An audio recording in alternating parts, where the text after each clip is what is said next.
I wasn't too sure if I'd be able to be in 2 different meetings at once. And so I figured I'd just take a video and show how I go ahead and set up a meeting. So you have to be in one of the 2 main accounts, the ones that we paid for. And you have to already have a meeting scheduled, which I just did. And so then I'm going to go to this meetings button up here. And here's all the ones that are going on today. And I have this one right here. So you can go into it ahead of time. And then I'm just going to press start. All right. Here we are.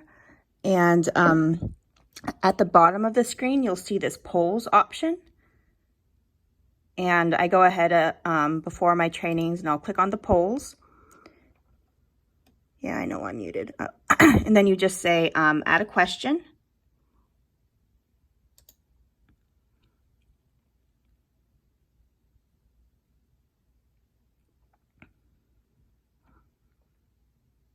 All right. Then it'll just prompt you to enter a title for the poll. So for example, I have the experience is the title of one of my questions, and then HMB is the title of the second one. And then you would just put in the question, whatever it might be here. And you can either make it single choice or multiple choice.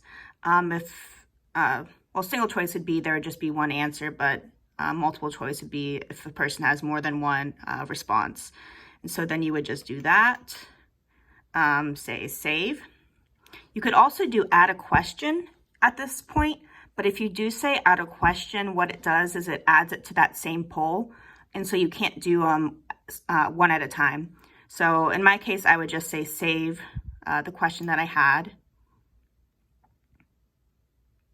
Well, let's say for the sake of it, I said save. And it'll show up for the meeting polls up here. And then if I wanted to add a separate question, I would just click add. It'll work out. So for the sake of something, let's say I'm just typing gobbledygook. Have it be single choice.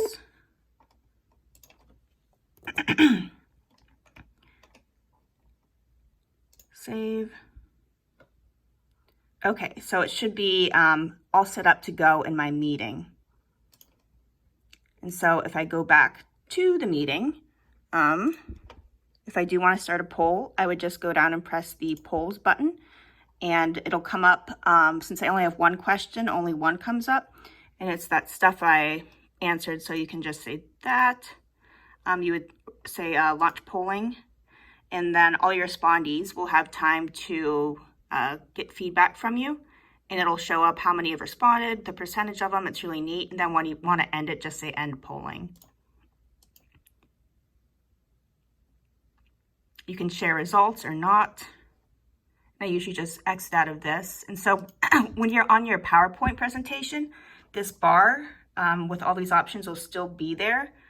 It'll just be kind of at the top of the screen, or for wherever you drag it down, it'll be there as well, but it should still be present.